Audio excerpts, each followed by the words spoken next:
because quite honestly, you really should not listen to any old person with an opinion about COVID-19.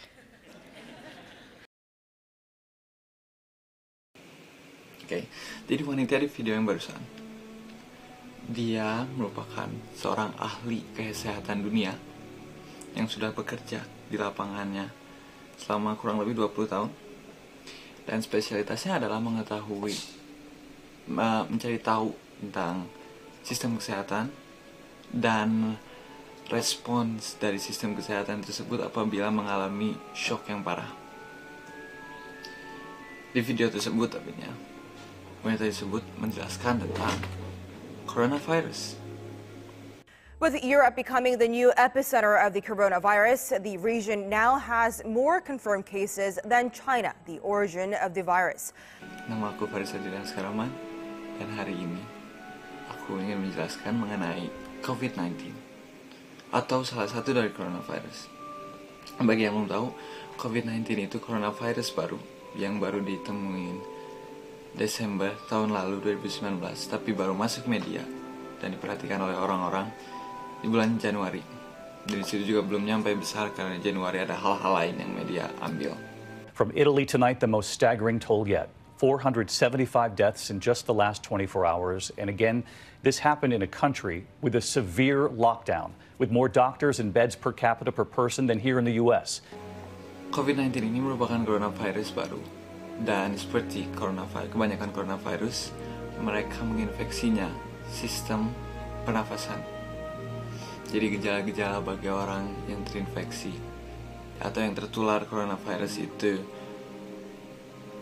bisa aja hidung meler, bisa sesak nafas, tenggorokan kering, dan kemungkinan besar kalau misalnya memang sudah parah banget, kemungkinan terkena pneumonia. Coronaviruses are zoonotic, which means that they transmit from animals to people. Nggak jauh berbeda, COVID-19 itu zoonotik juga, jadi mereka bisa dari binatang terus ke manusia. Dan lebih parahnya lagi, karena coronavirus ini virus baru, dan mereka memiliki sistem di mana virus mereka ini, COVID-19 ini, dapat menular dari manusia ke manusia.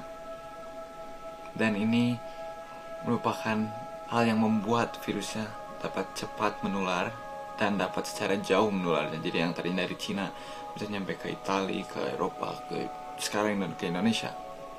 Itu makanya, karena mereka menular lewat manusia ke manusia. This intensive agriculture of animals and this intensive increase in human populations living together on the same planet is really a melting pot where outbreaks can occur and do occur. We will eventually have more and more of these outbreaks. COVID-19 ini merupakan salah satu outbreak virus sekarang yang paling terbesar. Karena memang banyak orang yang tertular dan jadinya banyak diomonginnya. Orang-orang mulai dari orang Itali, mulai dari orang Spanyol, dari orang Indonesia, dari orang Cina, dari orang Amerika, mereka semua membicarakan tentang COVID-19.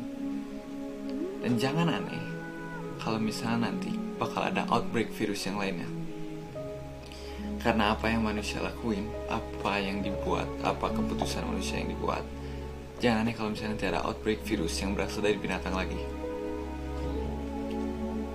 Pembakaran hutan, penebangan bebas, penggalian tambang. 3 hal ini mempunyai satu aspek yang sama. Aspeknya ini, itu perusakan ekosistem, merusak habitat binatang. Jadi gini, kalau misalnya rumah kita nih, kita punya rumah, terus kita dirusak rumahnya, otomatis kita cari rumah baru kan. Nah, sama kayak binatang, mereka rumahnya dihancur, dibakar, digali tanahnya, rusak kan rumahnya. Artinya mereka harus cari tempat tinggal baru. Bedanya dari kita, mereka nggak tahu yang namanya tempat tinggal itu kayak gimana. Taunya itu nyaman, taunya itu sesuai dengan badan mereka. Itu jadi rumah. Jadi mungkin aja nih binatang berpindah ke daerah hidup kita, ke dalam kota, dan ngomongnya itu nyaman. Nggak tahu kan kalau misalnya binatang ini kemungkinan bawa virus baru. Dari situ bisa aja mulai outbreak baru lagi. Jadi jangan aneh kalau misalnya outbreak virus terjadi lagi. Karena emang hal-hal yang kita lakuin sebagai manusia itu banyak mengarah terhadap terjadinya outbreak virus lagi.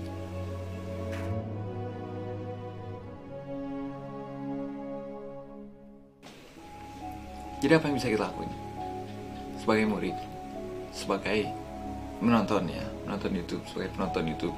Karena aku tahu aku bukan ahli kesehatan dunia, jadi aku nggak bisa nge-research cari cara obatnya, cara menyembuhkan orang-orang. Aku nggak bisa. Jadi apa yang bisa kita lakuin? Pertama-tama, dan yang paling penting, itu mengikuti protokol kesehatannya, yaitu isolasi diri. Dalam situasi-situasi outbreak kayak gini, mengisolasi diri itu merupakan skenario paling terbaik. Karena nggak hanya kita mencegah penularan ke orang lain apabila kita terinfeksi, apabila kita tertular, tapi kita juga mencegah diri kita sendiri tertular apabila kita tidak tertular. Bagi orang-orang yang ngomong, apaan sih, nggak akan ketularan ini kalau misalnya aku keluar rumah. Iya sih, kemungkinannya enggak. Tapi kalau misalnya iya kita udah tertular, terus kita nularin nih COVID-19 ke orang lain, apa nanti mau tanggung jawab kalau misalnya orang itu misalnya meninggal? Enggak kan? Makanya mending diam di rumah, isolasi diri. Orang lain itu nggak akan tertular oleh kita, mungkin tularnya orang lain oleh orang lain lagi. Tapi kan, jadi kita nggak harus tanggung jawab. Kitanya juga nggak akan tertular. Win-win kan? Semuanya menang. Nggak ada yang harus meninggal jadinya. Setahu kita. Yang kedua itu menjaga kesehatan. Menjaga kesehatan diri kita sendiri, mulai dari cara kita makan, pola makannya. Jadi apa yang kita makan harus sehat. Kita harus teratur makannya. Oke, karena ini memastikan antibodi kita kuat dan virus lebih kurang menginfeksi, kesempatan virus menginfeksi kita itu lebih sedikit. Pola tidur juga penting, karena kalau misalnya pola tidurnya berantakan, imunitas badan kita artinya menurun dan virus lebih gampang menginfeksi jadinya.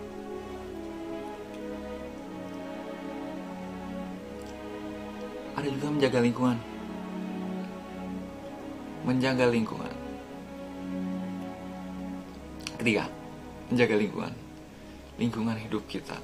Mulai aja dari kamarnya. Jadi kamar kita sebisa mungkin itu harus bersih, harus rapi. Karena kalau misalnya enggak, dan kamar kita berantakan, terus isinya nanti bakal ada binatang-binatang kayak kecoa, tikus, nyamuk, lalat. Itu kan pembawa penyakit semua. Kalau misalnya bersih, nyaman, enak ditempatin, udah main isolasi dirinya enaknya nanti. Terus jadi gak akan ada penyakit, pembawa penyakit. Enggak. Meanwhile, Italy remains the worst-hit country with another big Pemerintah surge in mengumumkan cases perkembangan today. terbaru There are now kasus more virus than corona yang 30,000 terjadi di cases Indonesia. there. Hingga 18 Maret 2,500 people have 2020 pukul Spain, 12.00 which has waktu locked down Indonesia its Barat, 47 ada million 19 inhabitants. pasien corona yang meninggal dunia. Kayaknya sih gitu aja dari aku. Emang pesan paling pertama itu itu aja, ikutin isolasi diri, karena emang itu yang paling penting. Jangan keluar rumah kalau misalnya emang nggak penting banget nih ya. Nggak usah ngapain deh. Di rumah juga banyak kok, banyak kerjaan. Kalau misalnya nggak ada ya tidur, makan. Gitu aja mulu selama 2 minggu isolasi diri. Nggak apa-apa. At least alive kan, at least hidup. Makan ketularan penyakit, nggak akan sakit. Ya gitu aja dari aku. Makasih perhatiannya. Bye.